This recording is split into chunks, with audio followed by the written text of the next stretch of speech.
बढ़िया बाबा माछो माछो माछो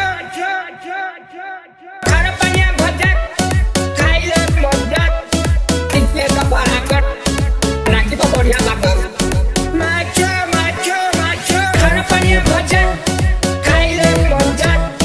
इससे का बराकट राखी तो बढ़िया बाबा Suraj Halder. ए मौसा तुम के माछो आनिछ खाली डाकरा दउछ थरे कहि दिया